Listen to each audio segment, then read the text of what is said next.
in the bunch. Okay, last question in the middle. All right, Dave, I got a good question for you. You went from being in one of the most influential bands of the 90s to single-handedly doing the first Foo Fighters album, to then turning around and turning the Foo Fighters into one of the biggest bands of the late 90s and 2000s, to then sitting around with the guys from Nirvana, playing with your hero, and you're 20 years into it. Right. How does it feel inside when not only you were sitting there playing with Paul McCartney, but when you look back at what you've done for music?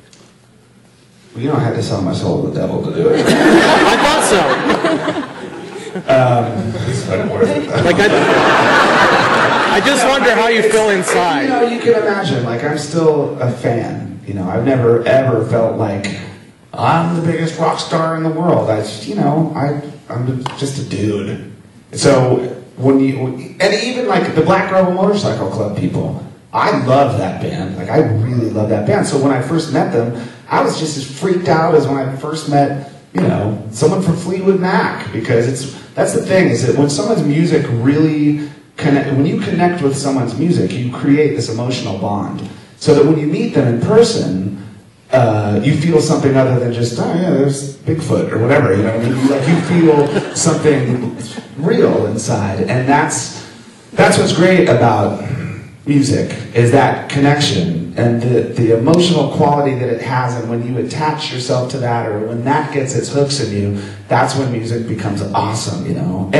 And one last thing, and then you guys can split. Making movies about music, I think, is really important, because when you hear a song coming out of your stereo or your car radio as you're sitting in traffic, it's a sound, you know, and it might be catchy, it might get in your head, whatever.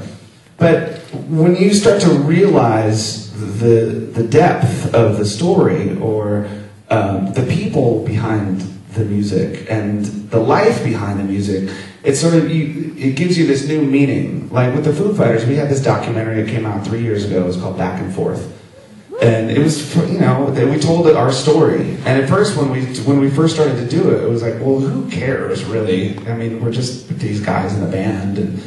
But the director is a man named James Mall. He's a brilliant dude, Academy Award-winning director. He, you know, rather than focus on any of the specifics or logistics of being in a band, it was more about the emotional connection between all of us as people. And after that movie came out, our band got huge, because other people that wouldn't necessarily normally listen to the Foo Fighters saw us as these people. And not that they felt like they knew us, but it gave a new depth to the band or the music that we were making. And I really think that film could do that with music, because, you know what? Music videos are kind of cool, and you can click on YouTube and stuff like that. But when you see an entire film about Muscle Shoals, or about Pussy Riot, or about Sound City, or whatever it is, when you see a film about something like that, you have a whole new appreciation for it. So I hope that, and also, you know, you show this to the next generation of musicians, they're like, fuck, I want to do that. That was like fun, you know? So I would encourage, if there's any filmmakers here, don't think a music documentary is just like sort of like a party novelty, because it's these people that end up changing the world, you know, like Paul McCartney, man. Can you imagine where we'd be without that dude? And so, ages ago, there was a young Paul McCartney that saw something that wanted to inspire him to play music, and so you just kind of pass it on, pass it on. I'm glad you liked it. Thank you very much.